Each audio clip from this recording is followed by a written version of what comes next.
जिंदगी जिंदगी इम्तिहान लेती है। हाय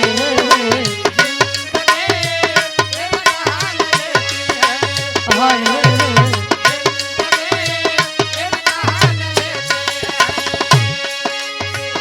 लोगों की जान लोगों की जान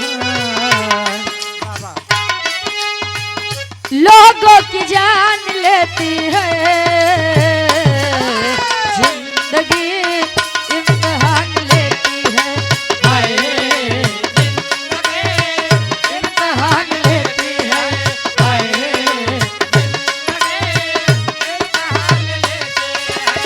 ताले लइकवा कहे अपने दोस्ती खातिर यारी खातिर। और बड़े भैया हृदय के गार्जियन जी आप बड़ा सम्मान देते हैं। सुंदर माला 200 रुपए का सम्मान मान सिंह यादव जी परवेजाबाद से हमारे गार्जियन जी। सुंदर माला 100 रुपए आशीर्वाद के छा रही कहे दोस्ती इम्तिहान लेती है। हाय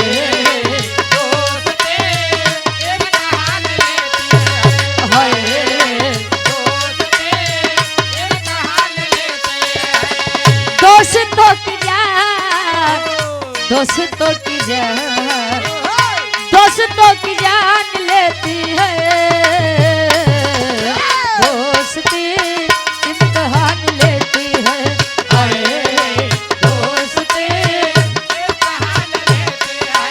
हाय दोस्ती इम्तिहान लेती है। कहे दोस्ती इम्तिहान लेती है। वो मित्रता थी। सुदामा जी ने चोरी से चने को खाया था। पूरा महाभारत उठा के देख लीजिए कहीं उनको चोर कहा गया हो। भगवान का नहीं है बदनाम रहे। वो मित्रता थी। वो जानते थे कि मैं जितनी मुट्ठी भर चावल खाऊंगा उतना ही मैं सुदामा जी को दान में देते चला जाऊंगा। देते गए। ये होता है त्याग और बलिदान। हम अच्छी चीजों को भूल जाते हैं और खराब चीजों को बड़ा जल्दी माइंड में रख लेते हैं। मैंने जिसको दिल ये दिया है दिल ये दिया है। मैंने जिसको दिल ये दिया है दिल ये दिया है। मैंने जिसको दिल ये दिया है दिल ये दिया है। और ये बड़े भैया सुभाष यादव जी चाचा हमारे राकेश चाचा के आप परम शिष्य हैं। सुंदर माला 100 रुपए ईश्वर आपकी गायकी में 4 चांद लगाए यही कामना है। बिपिन टेंट हाउस इसी ग्राम से समाजवादी गीत का फरमाइश 100 रुपया आशीर्वाद के चाह रही है। मैंने जिसको दिल ये दिया है दिल ये दिया है। मैंने जिसको दिल ये दिया है दिल ये दिया है। मैंने जिसको दिल ये दिया है दिल ये दिया है। मैंने जिसको प्यार किया है प्यार किया है। मैंने जिसको प्यार किया है प्यार किया है। मैंने जिसको प्यार किया है प्यार किया है। मैंने जिसको दिल ये दिया है मैंने जिसको प्यार किया है वो हो तुम वो हो तुम वो हो तुम वो हो तुम वो हो तुम वो हो तुम।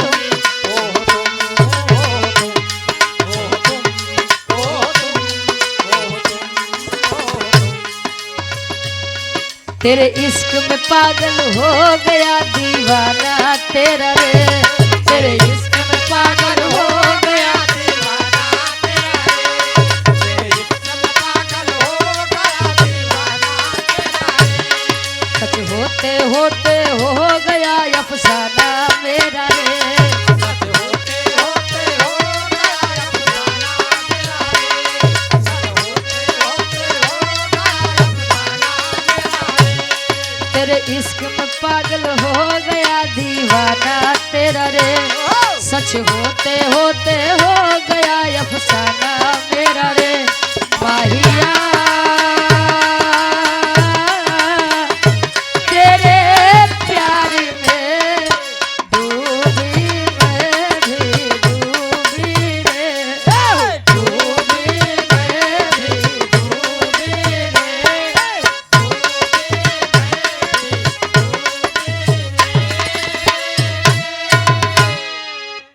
सम्मानित हृदय से राम जी की सेना गई थी लंका में, लंका का विनाश हुआ। और ये हमारे चचा के कहानी छोटी बा बालीवत पे। तो चला ठीक बा, रामायण से फिर से हो जाए या लाइन थोड़ा चेंज हो जाए।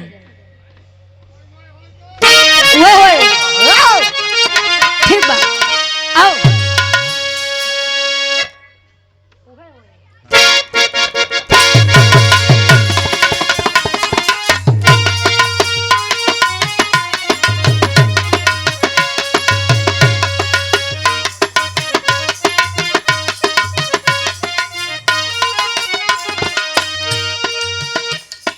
कोनो दुल्हा कोनो सैया अपने दुल्ही से कहे वाह।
बड़ी बढ़िया गीत के हमारे गुरुजी संकेत करते हैं। देखा लोग नया कलाकार बुलाते हैं तो इस उम्मीद से बुलाते हैं कि शायद कुछ नया मिल जाए।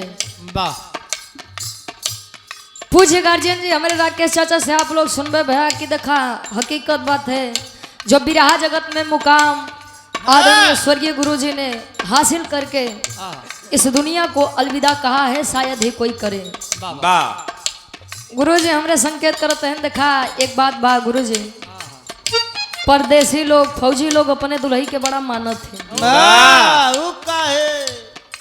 जल्दी तो उनका छुट्टी मिलत नहीं, अब मान लो मिल जाए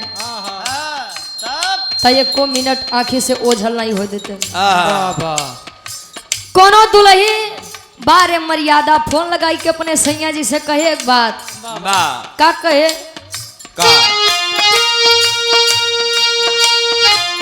जिंदगी तोहरा नामे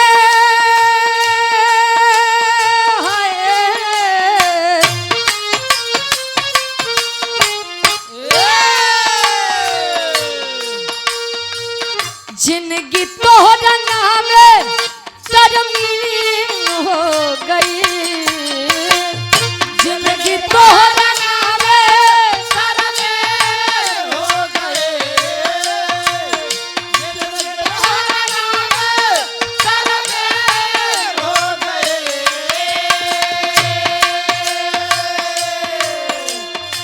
जिंदगी तोहरा नामे तरमीन, तरमीन का मतलब लिखा पढ़ी उर्दू शब्द है। तरमीन का मतलब लिखा पढ़ी रजिस्ट्री हो जाना। बारे प्रेम लइकिया कहे जिंदगी तोहरा नावे तरमीन हो गइल, ए राजा तोहक देखल बड़ा दिन हो गइल, ए राजा तोहक देखल बड़ा दिन हो गइल, ए राजा तोहक देखल बड़ा दिन हो गइल। जिंदगी तोहरा नामे तरमीन हो गई,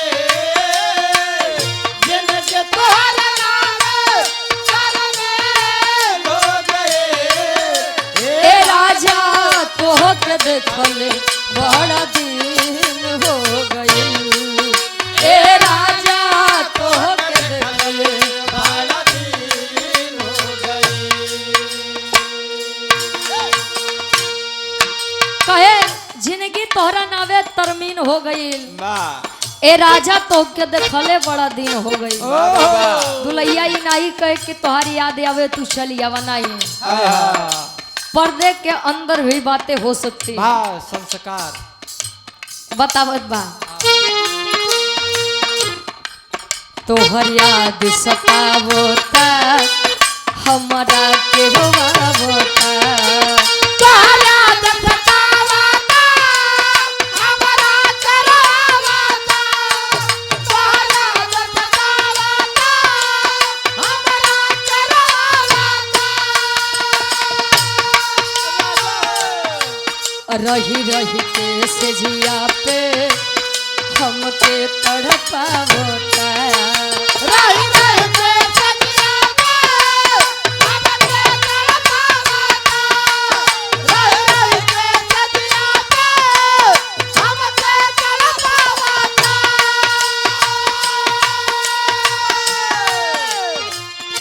सोनवा के गहना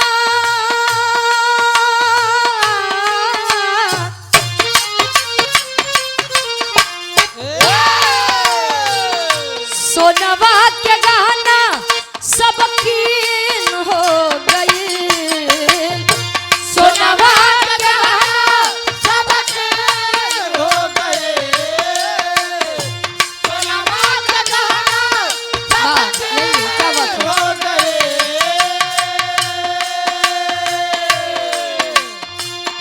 सोनवा के गहना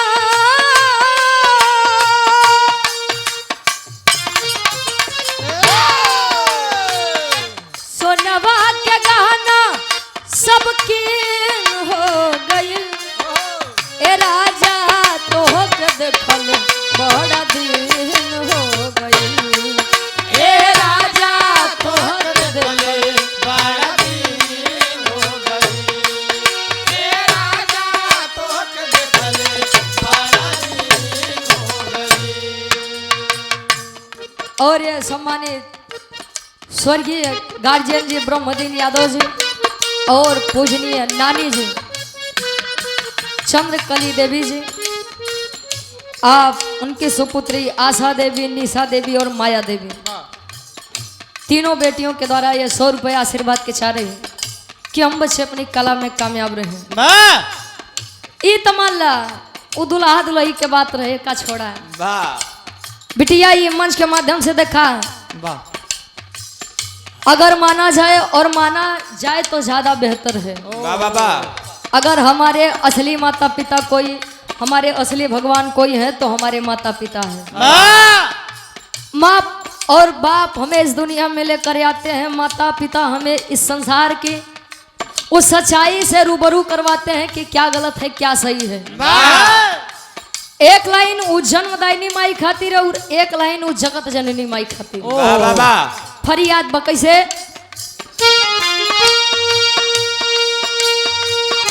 सरिगम सगी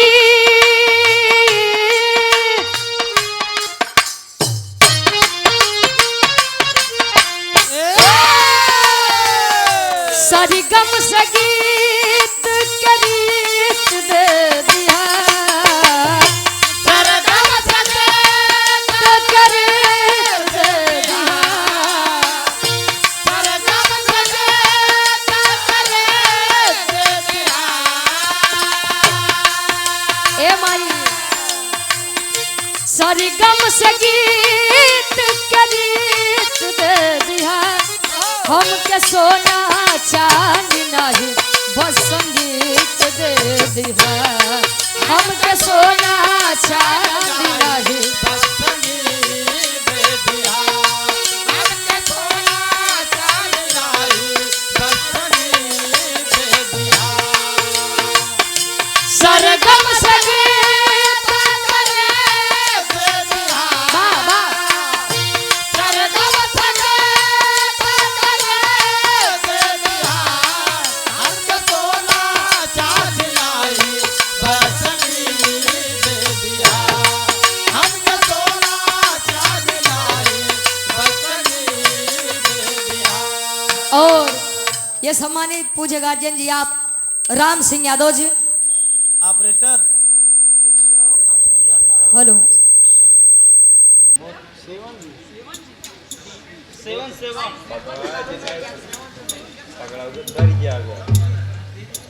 अरे आज इतने मौका करें। हेलो हेलो ठीक बा छोड़ जाए दे भाई अब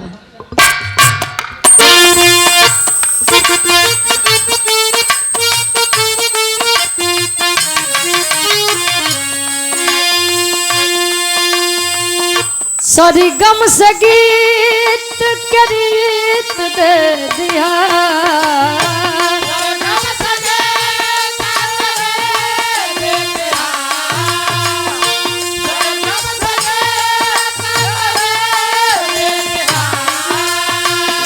सरगम से गीत के रीत दे दिया हमके सोना चांदी नहीं बस संगीत दे दिया हमके सोना चांदी हमके सोना चांदी नहीं बस सरगम सके करे बेटिया सरगम सके करे बेटिया हमके सोना चांदी नहीं बस संगीत दे दिया हमके सोना चांदी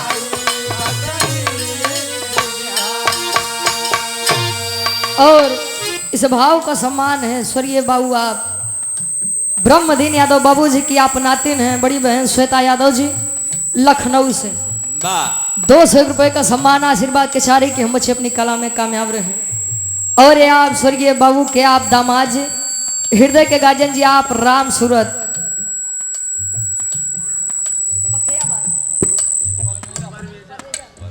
परवेजाबाद से हमारे गार्जियन जी 100 रुपए देकर सम्मान किए आशीर्वाद के चारे कि हम बच्चे अपनी कला में कामयाब रहे संतोष कुमार यादव प्रिंसिपल शांति पब्लिक स्कूल रनिया डी गुरुजी के द्वारा 100 रुपए आशीर्वाद के चाह रही एक स्वर में सबके नमस्ते प्रणाम स्वीकार हो सरगम से गीत के रीत दे दिया हमके सोना चांदी नहीं बस संगीत दे दिया हुनर है तो लोग अपने हुनर से कमा लेंगे अब बाप दादा बने के गए हैं तो केवल अहंकार छोड़ और कल उठावे छोड़ लोग बनौते नहीं और अपनी मेहनत से अगर कमा के बनाते हैं तो 10 रुपया खर्चा करें में बड़ा सोच होते यार कि बड़ा मेहनत से आए देखे मिले अंतर के ई तमाला जगत जननी माई खातिर रहे लेकिन एक लाइन फरियाद बहु जन्मदायनी माई खातिर जो हमें आपको इस संसार में इस संसार को दिखाया है उनके लिए एक लाइन कैसे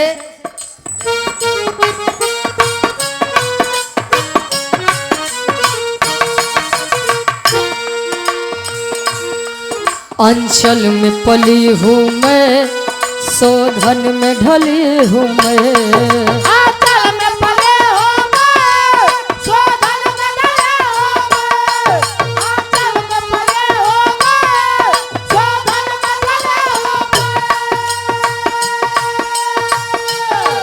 मुझ पर दया कर दो नन्ही सी कली हूँ मैं मुझ पर दया कर दो वाह क्या बात है मुझ पर दया कर दो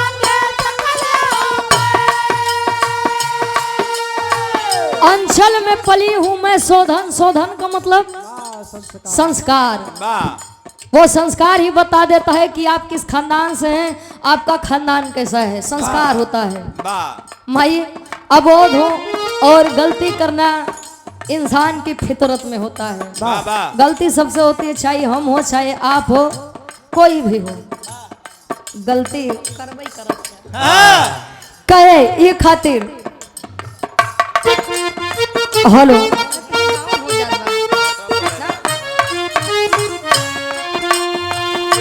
तरसू न ममता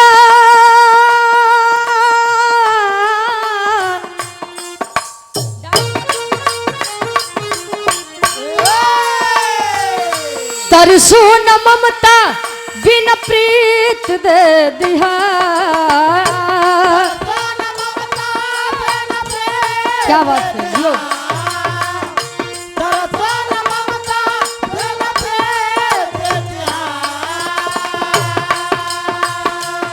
तरसू न ममता बिन प्रीत दे दिया हमके सोना चांदी नाही वो संगीत दे दिया हमके सोना चांदी नहीं। क्या बात है वाह।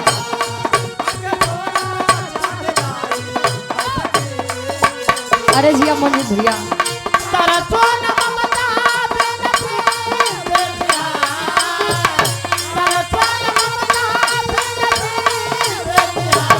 हमके सोना चांदी नाही वो संगीत दे दिया।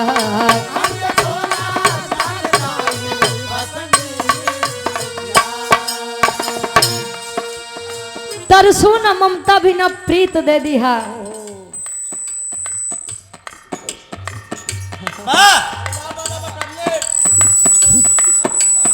कहे मन की तरंग मार लो बस हो गया भजन आदत बुरी सुधार लो बस हो गया भोजन। भोजन नहीं हो भजन बिना भोजन के भजन न हो। हाँ तो तुम कलयुगी ये मन बड़ा चंचल होता है साहब जल्दी तो भाव भजन में रमता नहीं लेकिन रम जाए तो आसाराम साड़ू हो जाए। वाह वही साहू हानि करके आदरणीय हृदय के गार्जियन जी आप उमेश चंद यादव जी लखनऊ राजधानी वाले जो कि उत्तर प्रदेश की राजधानी है लखनऊ से गार्जियन जी 100 रुपए देकर सम्मान किए आशीर्वाद के चारी का गुरु हम तो जानते थे केवल नहीं आया तो हूँ यहाँ का आप अगरबत्ती जला करके कहते हैं तस्वीर के सामने चाहे दुर्गा माँ की तस्वीर हो भोले बाबा की तस्वीर हो किसी भी तुम्हें माता चा पिता तुम्हें बंधु चा सखा तुम्हें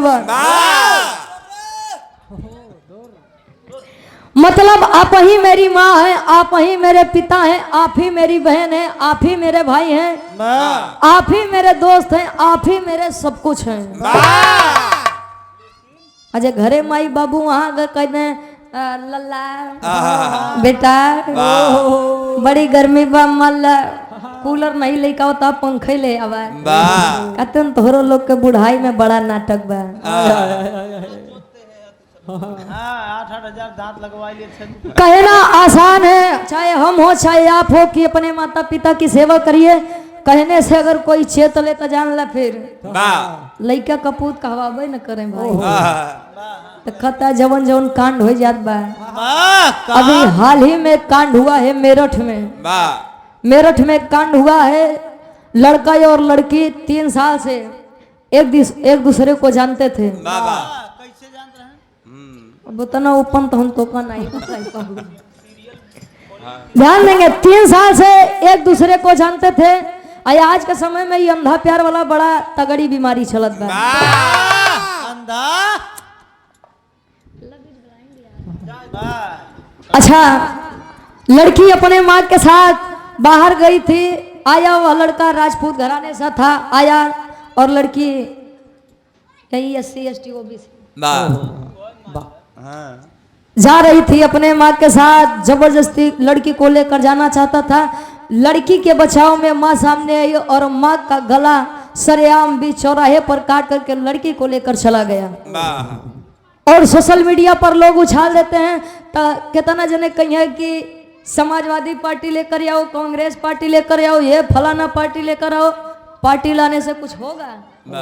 एक बात जान लीजिए जहां पर सरकार से जनता डरती है वहां पर तानाशाही होता है और जहां पे सरकार जनता से डरती है वहां पर स्वतंत्रता होती है। आंखें खोलिए नहीं तो समाज अब कहाँ पहुंची दादा एक केहू न जाने हमसे गए काम से। आखिरी भाव कि बिटिया बिरहा जगत में कोने खानदान से ताल्लुकात रखत बा कोने बात के कलीबा कैसे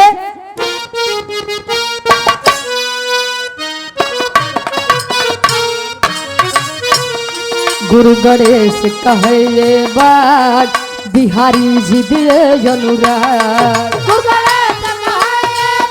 हेलो हेलो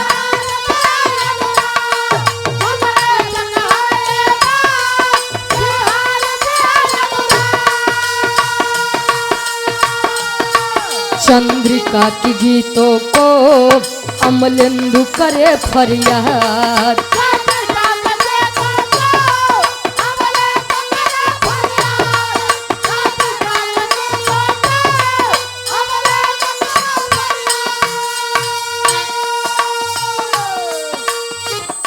गावे रुचि यादव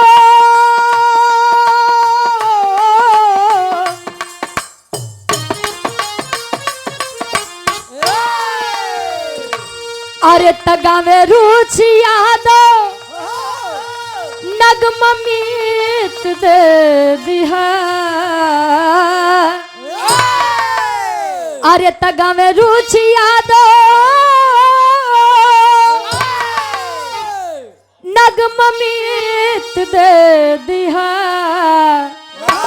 ए माई हम के सोना चांदी नाही बस संगीत दे दिहा हम के सोना चांदी नाही क्या बात है।